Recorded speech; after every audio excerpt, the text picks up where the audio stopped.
Assalamualaikum warahmatullahi wabarakatuh. Kembali lagi di channel Ari Kurniawan 13. Oke teman-teman, kali ini di depan saya sudah ada LG V50 Think 5G. Ini versinya Verizon. Nah, jadi ternyata saya baru tahu ada beberapa versi lagi selain yang Verizon yang pernah saya dapatkan dari Bistore waktu itu. Nah, yang ini saya beli di tokonya Astor Gadgetnya ini. Nah, di sini ada beberapa produk lain juga, nggak cuma dari LG aja, ada Google Pixel, ada Sony, ada iPhone juga, punya macam-macam. Sejauh ini, sebenarnya ya, saya cerita dulu bagaimana saya mendapatkan unit ini. Yang saya dapatkan pertama itu sebenarnya frame-nya bengkok. Jadi ketika saya lihat kayak gini, nah antara yang di sebelah sini yang paling kelihatan, ini nih, di dekat antara tombol Google Assistant sama tombol volume nih, yang ini frame-nya ternyata bengkok, jadi layarnya melengkung. Itu kelihatan banget dan akhirnya saya coba chat untuk ke sellernya, terus akhirnya dapat ditukar unit. Pelayanannya cukup bagus, dia cepat responnya ya, jadi nggak terlalu banyak alasan. Yang penting satu, ada video unboxingnya dan segelnya masih terpasang. Ini udah kira-kira sih 3 mingguan saya pakai. Jadi tak beli di tahun 2023 yang bulan Desember, dan akhirnya baru saya bisa ulas sekarang. Yang pertama, kenapa saya beli HP ini lagi? Alasannya, saya lagi nyari ininya nih, fitur. Yang pertama ya ini kameranya.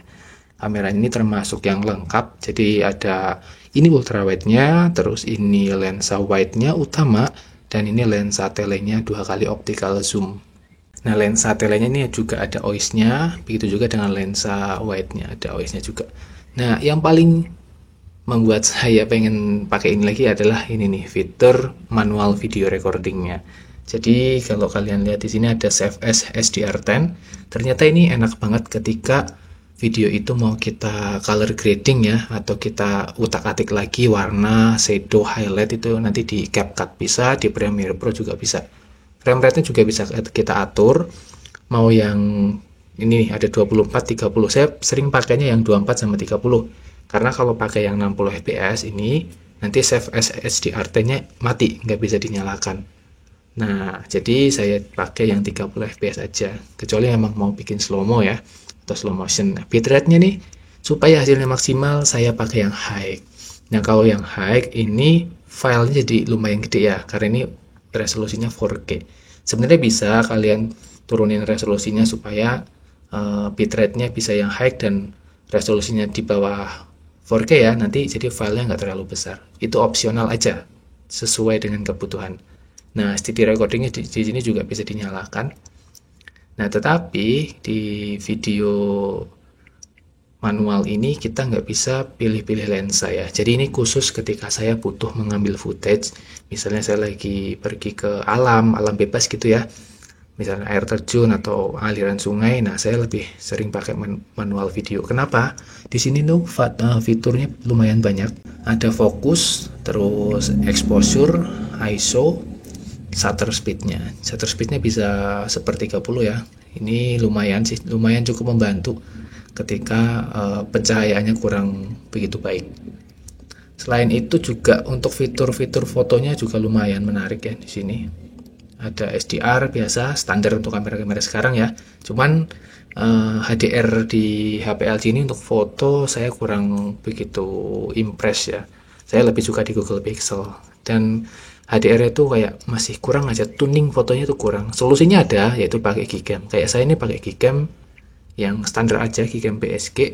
Di sini lumayan ya, Gcam ini bisa membuka semua lensa atau potensi semua lensa. 0,6-nya bisa, 1.0-nya bisa, dan optikalnya juga bisa. Jadi ini bisa kepakai semua di Gcam ini.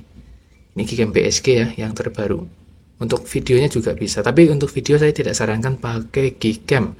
Karena nih kalau saya rasakan ketika saya rekam di Gcam ini, videonya tuh kayak kurang stabil. Jadi dia cuma mengandalkan OIS-nya aja, sementara electronic image stabilization-nya nggak jalan. Jadi terlihat kayak gempa gitu. Nah, alasan yang kedua adalah fitur buat dengerin musik ya. Jadi ini DTS:X 3D Surround sama HiFi Quad DAC ya. Setelah saya banding-bandingkan dengan audionya di Google Pixel untuk pakai headset tertentu ya, ternyata memang potensi yang ada di LG ini jauh lebih mantap lagi. Jadi dengerin musik tuh enak banget. Kayak contohnya saya pakai speaker ini nih, Edifier. Speaker ini sebenarnya bukan speaker yang bagus-bagus banget, standar aja, harganya juga yang entry level ya. Ketika saya pakai di PC atau di laptop, itu suaranya biasa banget. Saya udah pakai sound card juga nih, yang kayak gini-gini juga standar aja. Dan ketika saya pakai ini, saya aktifin HiFi Quad DAC-nya mantap.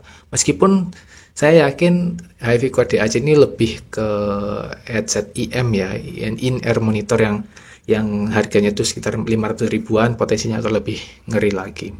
Itulah salah satu. Jadi ke depan saya mungkin akan koleksi audio file yang lumayan bagus suaranya. FLAC atau WAV ya, mungkin enak banget tuh. Selain itu untuk performa gimana? Untuk performa harian untuk saat ini ya, ini Snapdragon 855, RAM 6, internal 128, masih bisa diperluas dengan micro SD yang sampai 512 GB. Ini performanya lancar ya. Kalau misalnya mau dibandingin dengan HP yang sekarang, mungkin ini kelas HP yang pakai Helio G99 atau Snapdragon 680 732G kayak gitu ya, mirip-mirip. Karena ini Antutunya juga nggak beda jauh, sekitar 500 ribuan.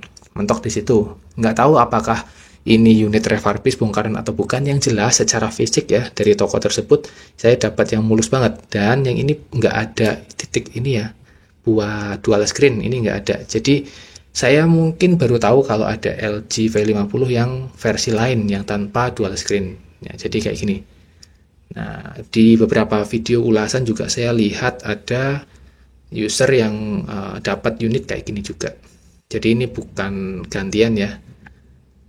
Secara body ini rapat, semuanya mulus banget. Dan meskipun ini nggak ada garis antena, karena yang saya beli dari Pistor itu ada garis antenanya, yang ini nggak ada. Tapi untuk sinyal nggak ada masalah. Dan ini menurut saya memang masih aluminium ya, bukan plastik. Karena ini keras banget nih. Jadi solid banget, bodinya tuh nggak kopong ya, nggak kopong sama sekali. Terus untuk kameranya di sini juga sangat-sangat rata ya, nggak ada nih HP yang bisa kayak gini zaman sekarang, semuanya nonjol-nonjol semua. Ya nggak tahu nanti di masa depan ya, kalau mungkin ada yang bisa. Nah untuk mikrofon ada dua, atas dan bawah, ini stereo juga, ada jack audionya nih. Ini flagship yang masih mempertahankan kayak gini nih, nilai plus nih. Apalagi kalau buat main game ya, karena kalau pakai TWS tuh delaynya masih kerasa. Ini juga bisa face unlock. Kamera depan tuh ada dua. Kita coba ya. Kamera depan tuh bisa standar nih. Ini yang ultrawide-nya. Nah, ini yang lensa utamanya. Lensa utamanya ini kalau saya baca itu dia pakai IMX363.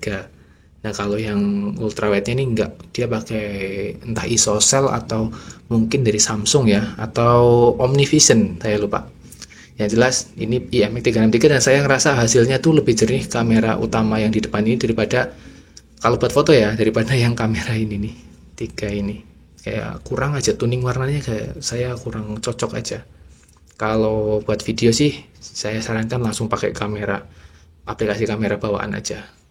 Di video juga ultrawide-nya juga bisa kepakai, cuman lebih noise ya, karena perbedaan dari sensornya ya. Untuk lensa utamanya nih yang kamera depan bagus-bagus aja, nggak ada masalah. Nah yang lain-lainnya secara fitur kayak sinyal ya, ini 5G-nya nggak bisa aktif karena di sini nggak ada opsi buat ganti ke 5G juga. Kemungkinan ini udah ada modifikasi di jaringannya sehingga saya cuma bisa dapat 4G aja. Terus untuk kartu saya pakai Indosat, ini bisa, dan dia sudah di rewrite IMEI ya. Ini pakai iPhone 12 mini sih kalau saya cek IMEI-nya.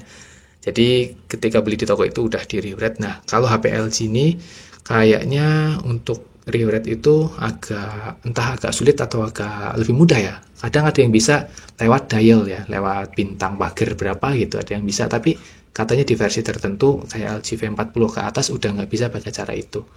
Dan saya tanya ke temen kemarin yang bisa rewrite IMEI itu, katanya HP LG yang versi terbaru yang keluaran akhir ya, itu agak susah buat di rewrite secara mandiri, katanya softwarenya harus beli.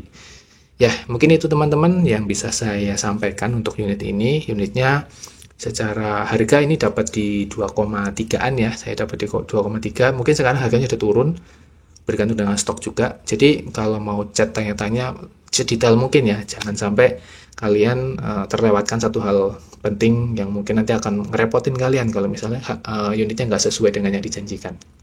Terima kasih. Wassalamualaikum warahmatullahi wabarakatuh.